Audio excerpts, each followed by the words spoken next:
ना मैं पास्ट का सोचूं ना मैं फ्यूचर का सोचूं, अगर इसी मोमेंट में ठहर ही जाऊं तो बहुत बड़ा खेल कंप्लीट हो जाएगा। आप जब होश में हो, जागृति में हो, अवेयरनेस में हो, तो आप जो कर रहे हो वही सुंदर है, वही उत्तम है, वही पवित्र है और वही सत्यम शिवम सुंदरम है। जापान के एक जैन फकीर बोकुजी से किसी ने पूछा कि आप कौन सी साधना करते हो, क्या करते हो? बोकुजी ने कहा, मेरी साधना बड़ी सिंपल है। मैं जब भूख लगती है तो खा लेता हूँ, नींद आती है तो सो जाता हूँ, गर्मी लगती है तो ठंडा पानी पी लेता हूँ। उसने कहा, ये कौन सी साधना है, ये क्या बात कर रहे हो आप? ये तो सब हम भी करते हैं। भूख लगती है तो हम भी खा लेते हैं, और प्यास लगती है तो हम भी पानी पी लेते हैं, नींद आती है तो हम भी सो जाते हैं, इसमें कौन सी साधना वाली बात होगी? उसने कहा बोकुजी ने कि ऐसा नहीं है, तुम्हारे और मेरे करने में बहुत फर्क है। मैं जब खाना खाता हूं तो सिर्फ और सिर्फ खाना ही खाता हूं। उस समय मेरे मन में कोई और विचार नहीं होता, मैं परिपूर्ण शून्यता में खाना खाता हूं। उस समय मैं केवल उसी प्रेजेंट मोमेंट में होता हूं। मैं खाना खा रहा हूं तो मैं केवल खाना खा रहा हूं, कुछ और नहीं कर रहा।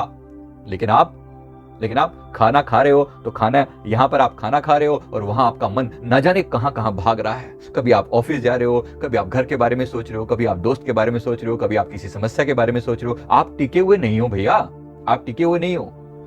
साधना का सबसे मूल बेसिक यही है कि मैं अपने मन को एकाग्रचित कर लूं, केवल प्रेजेंट मोमेंट पे ही ले आऊं। ना मैं पास्ट का सोचूं ना मैं फ्यूचर का सोचूं, अगर इसी मोमेंट में ठहर ही जाऊं तो बहुत बड़ा खेल कंप्लीट हो जाएगा, बहुत बड़ा खेल कंप्लीट हो जाएगा, और हो भी जाना चाहिए। इसलिए याद रखिए, सहजता सहजता, अपने मन को जितना हो सके प्रेजेंट मोमेंट में लेकर रखिए। प्रेजेंट मोमेंट में कोई दुख नहीं है, कोई पीड़ा नहीं है।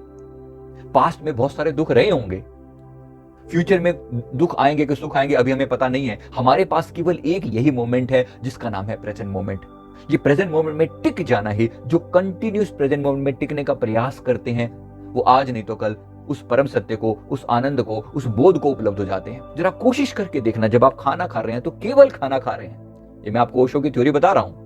मैं नहीं कह रहा हूं कि मैं अपनी तरफ से सब कुछ कह रहा हूं, लेकिन मैंने ये एक्सपेरिमेंट किया हुआ है, बहुत प्रैक्टिकल करके देखा हुआ है कि जो कर रहे हैं पूर्ण एकाग्रता के साथ केवल वही कर रहे हैं, मन को उसी में टिका दिया है। इतना करने से उसके अंदर जो गुणवत्ता आएगी, थोड़े ही समय के अंदर आप पाएंगे कि वो खाना केवल खाना नहीं बचा, अब वो एक प्रसाद हो गया है, अब वो ब्लेसिंग बन गई है, क्योंकि आपका मन व्यर्थ की चीजों से हटकर केवल उसी पॉइंट पर टिक गया है। रास्ते पर चल रहे हैं, केवल चल रहे हैं। चलना, एक कदम उठा, दूसरा कदम भी उठने वाला है, फिर दूसरा उठा, पहला नीचे, बस लगातार उस चीज को देख रहे हैं, और मन में कुछ और नहीं है।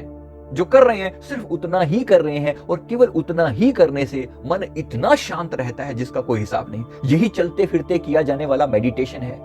आप जब होश में हो, जागृति में हो, अवेयरनेस में हो, तो आप जो कर रहे हो वही सुंदर है, वही उत्तम है, वही पवित्र है और वही सत्यम शिवम सुंदरम है। तो इसलिए होश को बढ़ने दो, अपने जीवन में लगातार होश की मात्रा को बढ़ने दो। होश जितना ज्यादा, आनंद उतना ज्यादा, और जितना आनंद ज्यादा, जितनी अवेयरनेस ज्यादा, उतना आपके जीवन से पाप विदा होता चला जाएगा, नेगेटिविटी विदा होती चली जाएगी। कोई नेगेटिव विचार आपके दिमाग में टिक कैसे सकता है जब आप होश पूर्वक बैठे हो? होशपूर्वक बैठो। बस इस बात को अच्छे से दिमाग में बिठा लेना, और जीवन में चमत्कार घटित होने शुरू हो जाएंगे। वीडियो अच्छा लगे तो जरूर लाइक कर देना। Sanjeev Malik, self awakening mission life coach. Thank you very much.